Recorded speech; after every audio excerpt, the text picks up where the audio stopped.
Iya, Mas.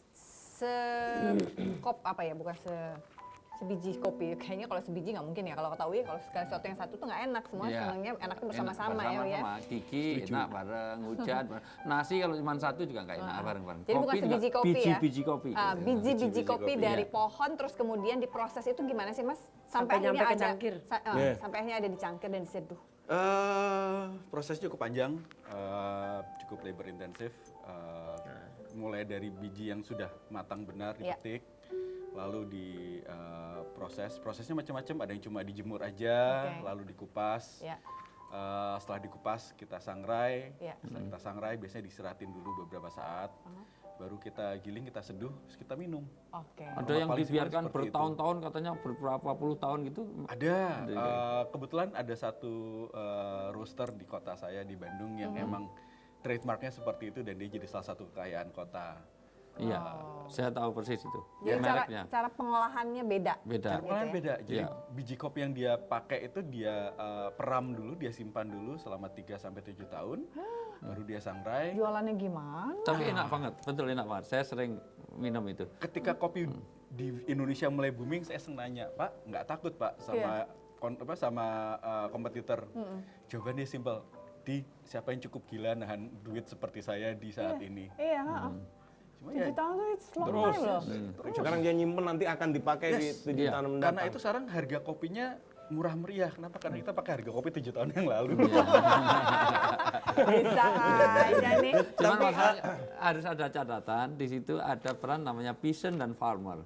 Peasant adalah petani kopi, farmer adalah pengusaha kopi. Sayangnya, mohon maaf, itu dalam sistem kapitalisme seperti ini, yang diuntungkan adalah pengusahanya. Bukan pada petani kopi.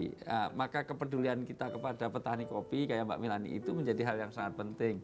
Karena harga naik seperti apapun itu tidak berpengaruh. Tidak menikmati. Itu. Kalau turun malah menikmati dia. Yang kaya yang punya kedai kopinya kayak Mas Itu. Adi. Itu. Apalagi jadi konsultan.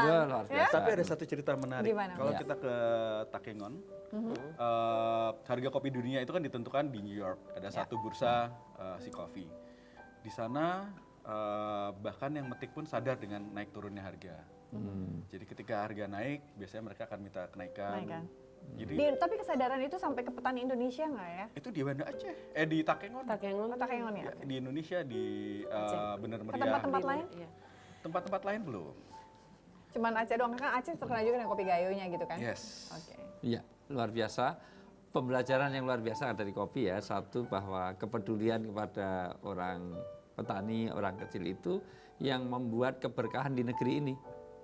Kita yakin bahwa inamatun soruna watur zakuna watur hamuna bid'afaikum. Sesungguhnya berkahnya rezeki ini ketika orang-orang di atas peduli pada orang yang di bawah.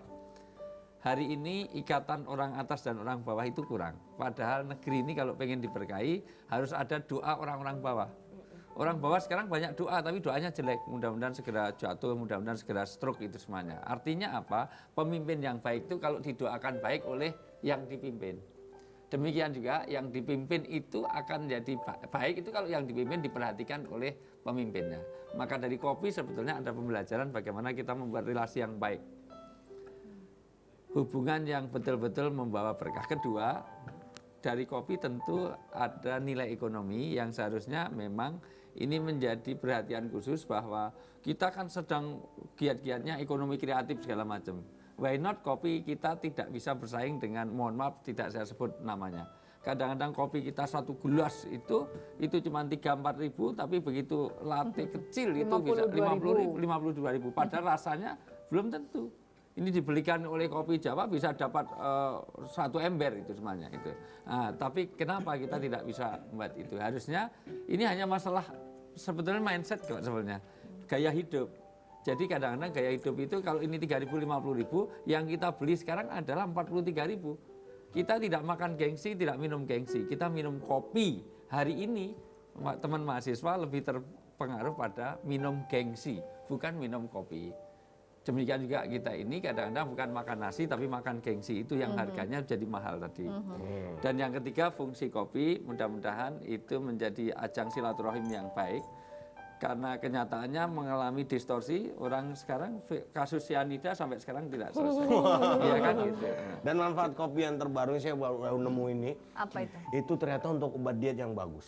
Obat diet. Untuk ngurusin badan bagus. Sudah saya coba sama istri saya. Ini biji kopi 1 kilo tuh saya sebar nah, terus diambilin sama istri saya. Tiap hari. Olahraga dong. Nah, iya dong. Langsung Mbak Melani. Dia perlu lebih dari segelas kopi mungkin 1 mug gitu Sekarang udah butuhnya mulai ya. turun Itu nih tadi badannya. saya ember Oh, itu. ember ya. Oke, Mas Micu silakan. Jadi bingung. Kalau ngomongin kopi saya mulai dari mana?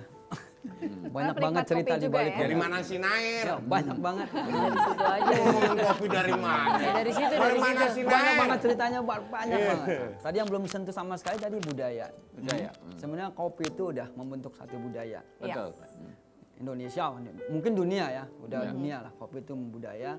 Dan saya dulu sebagai penikmat kopi. Karena Kelihatan dari wajahnya kelihatan. Iya. Iya. Tapi udah nggak boleh lagi sama dokter, nggak tahu nih. Ini bener nggak penderita asam lambung nggak boleh ngopi? Yes, kalau menurut saya. Ini sesuatu yang Ah. oke. Mungkin saya nggak apa ya. Don't quote me. Saya jangan dikutip karena saya bukan seorang dokter. Ya. Cuma saya belajar satu hal. Kalau asam lambung mikirnya karena kopi itu asam, satuan asam itu pH. Kita minum air kan 7 pH-nya, netral. Semakin besar angkanya emang jadi basah, semakin kecil semakin jadi baik. asam. Kopi itu emang di 5,5. Yes, dia asam.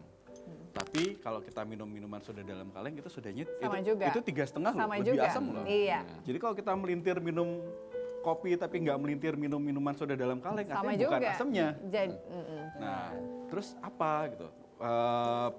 Dari hasil ngobrol, belajar, kemungkinan dari 2, either dari kafeinnya, karena tiap orang punya kemampuan mencerna kafein yang beda-beda, betul.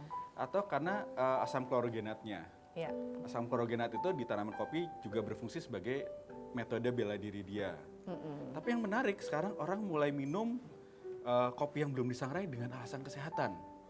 Supaya Bikin asamnya kurus, keluar. nggak usah ngambilin kopi yang Diambilin kopinya ya. bikin kurus. Tapi kayak kacang jadi Kayak kacang makannya. ya.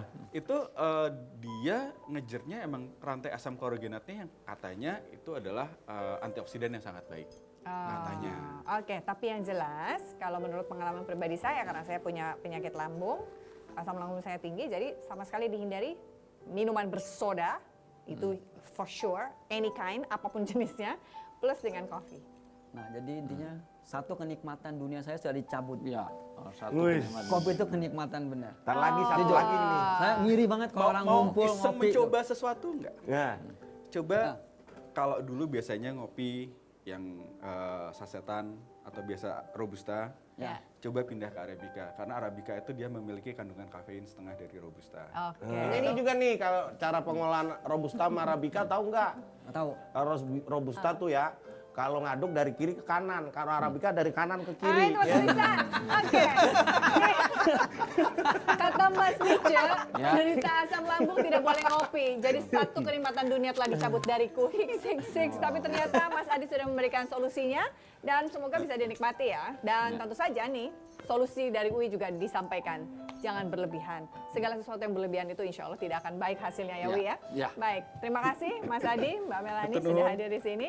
Dan terima kasih juga bagi teman-teman yang sudah hadir. Jangan lupa kami selalu hadir di Kompas TV hanya di Cerita Hati karena setiap cerita berkesan di hati. Sampai jumpa.